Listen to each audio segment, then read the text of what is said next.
Bonjour! Donc aujourd'hui, nous commençons la série tutoriel de JavaScript.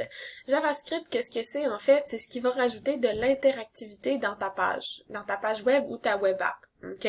Donc, en fait, si tu as une web app ou une page web qui est codée seulement en HTML et CSS, tu vas pouvoir projeter de l'information, tu vas pouvoir partager de l'information, mais l'interaction entre l'usager, donc la personne qui utilise le site web et le site web va être assez limitée. Donc, il y a les link tags, là, les A, qu'on peut utiliser pour référer à différentes places dans la page. Il y a aussi certaines transitions CSS qu'on peut utiliser. Par contre, ça va être assez limité quand même comme interaction. Alors, ce que JavaScript vient faire, c'est que ça vient rajouter toute la possibilité d'interaction. Et par interaction, je veux dire si, par exemple, tous les clics que tu peux faire, si tu pèses espace, si ça descend, ou si tu veux qu'il se passe quelque chose quand les gens pèsent sur une touche sur ton clavier, cliquent à quelque part, quelque chose comme ça. Donc, en fait, JavaScript, c'est à ça que ça sert. Il y a quelques particularités dont je voulais vous parler. Donc, JavaScript, on dit que c'est un poids léger, un lightweight. Pourquoi? Ben en fait, c'est quand l'ordinateur lit ton JavaScript, il lit une phrase à la fois. OK? Un peu comme CSS qui part de en haut jusqu'en bas. Alors JavaScript fait un peu la même chose, il lit une ligne à la fois. OK? Donc il lit la ligne, il effectue le code, il lit l'autre ligne. Il y a quelques techniques pour faire du simultané, donc pour que les lignes de code se lisent en même temps, même s'ils sont supposés être une après l'autre. Donc, il y a certaines façons de passer à côté de cette limitation-là. Par contre, c'est ça qui fait que JavaScript, c'est assez léger comme code.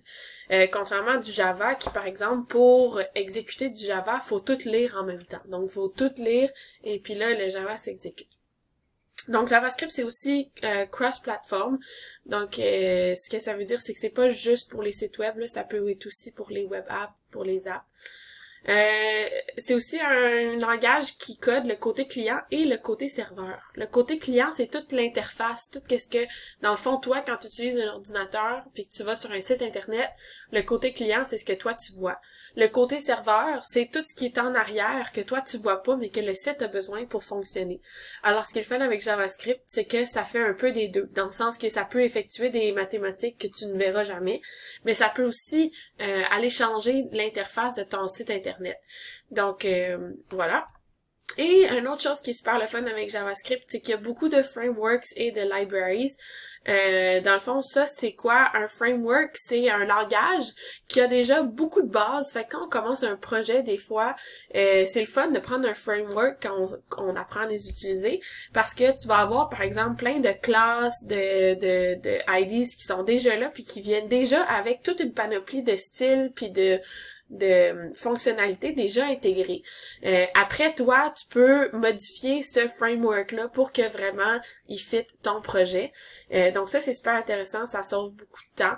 Puis les librairies, dans le fond, ça, c'est des bouts de code, des bouts, si mettons il y a quelque chose que tu veux faire en particulier, ben il y a des librairies de choses qui vont faire ça, fait que tu peux importer ça dans ton projet sans avoir à le coder tout du début toi-même. Nous, on verra pas les frameworks puis les libraries dans le cours parce que en fait pour les utiliser, il faut que tu sois quand même capable d'utiliser JavaScript d'une façon assez autonome. Sinon, tu peux importer plein d'affaires, mais si tu comprends pas qu'est-ce qui est dans ton code, ça t'aidera pas plus après là, quand il va y avoir des bugs. Fait que nous, on va commencer par la base, mais c'est quelque chose qui, dans le futur, quand on va être meilleur en JavaScript, ça peut être intéressant. Donc, on va commencer avec les tutoriels. Je vous rejoins dans une seconde. Bonjour, donc nous revoilà dans Visual Studio Code. C'est ici qu'on va travailler sur les tutoriels pour JavaScript. Donc moi, je vais écrire du code dans mes fichiers ici. Ce que je vous suggère à vous, c'est de les copier dans vos fichiers, donc de l'essayer par vous-même pour que vous puissiez le mettre en place, voir si vous faites des erreurs de ponctuation, comme ça.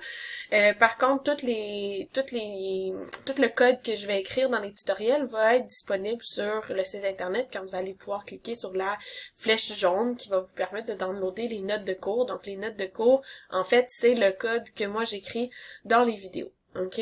Donc, je vous suggère de suivre avec moi, de l'essayer par vous-même pour que vous puissiez mieux apprendre. Par contre, sachez que tout va être disponible dans les notes de cours. Donc, pour commencer dans Visual Studio Code, il faut tout le temps, on se rappelle qu'on travaille dans un dossier. Donc, le dossier, c'est nous qui le créons. Visual Studio Code ne le crée pas tout seul. Donc, on va faire ici Fichier et on va faire ouvrir un dossier. Donc, je vais aller sur mon bureau, ici, et je vais créer un nouveau dossier que je vais appeler JavaScript tutoriel.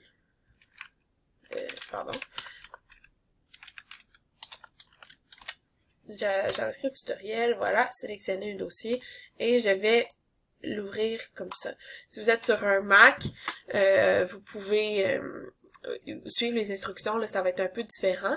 Et si vous voulez, vous pouvez aussi directement ici faire nouveau dossier, lui donner un nom, là, je donne n'importe quoi.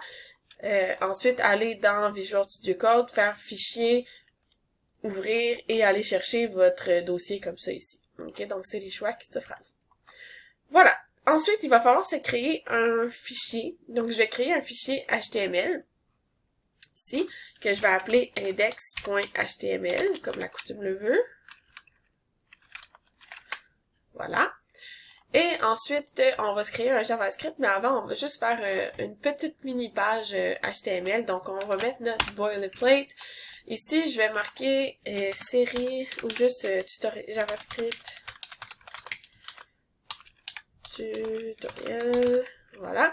Et en fait, je vais juste avoir un H1 aussi qui dit ça parce que dans la première partie là des tutoriels, on va pas travailler avec l'interface, donc on va pas travailler avec le site web, on va travailler avec la console. Donc je vous explique la console c'est quoi dans quelques instants. Pour l'instant, on va juste, on le met en titre et en H1. Donc si j'enregistre ma page HTML et que j'ouvre ça avec Live Server, ça me donne une page comme ça qui ressemble tout simplement à ça. OK. Maintenant, on va créer notre JavaScript. Donc, on crée un nouveau fichier. On va l'appeler script.js. Et on a notre fichier JavaScript. OK, donc maintenant, ce que j'aimerais vous parler, ce sont les Google DevTools. C'est quelque chose que tu peux utiliser dans Google Chrome, donc malheureusement pas dans Safari ou sur Mozilla ou les autres. OK, donc c'est vraiment juste dans Google Chrome. Comment tu vas y accéder? En fait, tu vas sur Google, comme par exemple ici, j'ai ma page Internet. Donc, tu peux faire soit F12 si tu es sur un PC, ou sinon, tu peux venir chercher ici les 3 petits points. Allez dans More Tools ou plus d'outils en français. Et ensuite, vous avez ici Developer Tools. Okay? Donc, vous cliquez là-dessus. Vous apparaît quelque chose comme ça. Là, par exemple, je vais le mettre en gros pour vous montrer. Donc, ce que ça fait, les Google DevTools, c'est que, par exemple, ici, ça te donne le HTML de ta page. OK? Maintenant, on peut voir la page qu'on a. Donc, on a tout le head avec les titres, les affaires de méta.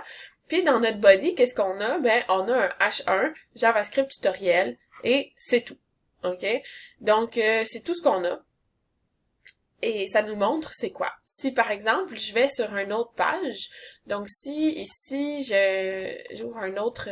mettons, on utilise la page d'accueil de Google. Je refais la même chose ici, More Tools, Developer Tools, et ça me donne encore une fois le HTML pour voir Google. Donc la page ici, elle est comment, ok? Donc elle est codée comment. Et là, une chose qu'on peut faire de plus encore, c'est qu'on peut aller chercher un élément. Mettons que tu regardes une classe, un site que tu trouves vraiment cool, puis t'aimerais ça savoir comment est codée une partie. Mettons qu'on veut voir comment est codée la petite loupe qui est ici.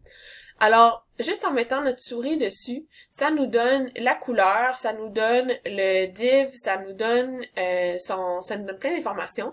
Donc, si, par exemple, on clique dessus aussi, ça nous amène directement dans la partie du code. Donc, la petite loupe, c'est un div avec un ID de icon, avec un style de WebKit, blablabla. Et on peut voir que ce div-là est dans un autre div, de... ici, Shadow Root. Okay, donc, vous pouvez lire le HTML de la page. Si, par exemple, je retourne à ma page ici, on peut faire la même chose. Donc, en sélectionnant la souris qui est ici, on peut cliquer sur mon JavaScript et ça me donne tout de suite, ah, ça c'est ton H1. OK? Une autre chose qu'on peut faire avec les Google DevTools, c'est qu'on a accès à la console. OK? Et ça, je vais vous montrer comment l'utiliser tantôt. La dernière chose aussi que je veux vous montrer, c'est que des fois, on code sur un ordi, on n'a pas toujours accès à toutes les plateformes possibles. Ici, ce qu'on peut faire avec les Google DevTools, c'est choisir quelle grandeur qu'on veut voir notre site. OK? Là, on le voit en normal sur un... Ah, en fait... Ouais, là, c'est le site normal, ok? Mais tu peux choisir, j'aimerais ça le voir sur un iPhone X. Ça donne quoi sur un iPhone X? Ben, ça donne ça ici, ok? On peut dire aussi qu'on veut qu'on le tourne. Si on le tourne, ça va donner ça ici. Donc, on peut changer ici la dimension de qu'est-ce que ça va avoir l'air sur différentes outils technologiques, ok? Tu peux aussi décider toi-même de donner pixel par pixel quelle grandeur tu veux regarder. Donc ça peut vraiment t'aider quand tu codes ta page, de t'assurer que quand tu vas y accéder sur ton téléphone, ben ça sera pas tout croche. OK? Si par exemple on prend un site qui a un peu plus d'allure, donc je vais retourner ici en responsive pour qu'on voit mieux. Si par exemple je cherche quelque chose, là, je vais chercher image, par exemple. OK? Donc, on vient ici, là, on est encore en responsive. Si je viens à iPhone 6, ben, on voit, on va l'agrandir un peu, on voit que ça l'a changé. Donc, j'ai mon image, ensuite j'ai ça et j'ai ça. Si je me remets en, par exemple, un iPad sur le côté, ben, on voit que le positionnement des choses change un peu. Donc, ça, c'est toutes des choses qu'on peut faire avec les Google DevTools qui sont super intéressantes. La dernière chose, la console. Donc, on avait notre JavaScript, mais on n'avait pas linké notre JavaScript. Donc, on va aller faire ça tout de suite. J'avais oublié de le faire tantôt. Notre JavaScript, contrairement au CSS qu'on met dans le head, le JavaScript, on le met dans le body. Donc, ça va être la dernière chose que tu vas mettre dans ton body. OK? Tu vas écrire script. Et là, tu peux choisir ici script 2.source. OK? Et on va y donner le nom ici script.js. Donc, le SRC veut dire source. OK? Donc, la source de ton script JavaScript, c'est script.js. JS, pardon. On enregistre. Et là, par exemple, mon JavaScript est linké à ma page HTML et je vais vous montrer comment qu'on peut voir comment. Donc, si on fait console.log, donc la console, c'est ça ici. Log, ça veut dire enregistrer. On ouvre les parenthèses et on ouvre les guillemets. On peut marquer, par exemple, Hello World, qui est le grand classique en programmation. Si j'enregistre, on voit ici tout de suite que dans ma console, on a écrit Hello World. Donc, la console, qu'elle soit affichée ou pas, l'opération se fait. Mais avec la console des Google DevTools, on peut voir qu'est-ce qui se fait. OK? Donc, je peux aussi faire, par exemple, un autre console log. Ici, je peux, à la place de marquer Hello World, je peux marquer, par exemple, 2 plus 3. Et là, on va juste rajouter ici les points virgules, voilà. Et ça me marque 5. OK? Donc, même si je ferme ça ici, dans ma page, JavaScript se rappelle du chiffre 5, parce que moi, je lui ai dit calcul 2 plus 3. OK? Mais avec les console log, ben, ça permet de les afficher dans le fond. OK? Donc, ici, si tu veux le revoir, tu reviens ici, More Tools, Google DevTools, et ça t'affiche ta console.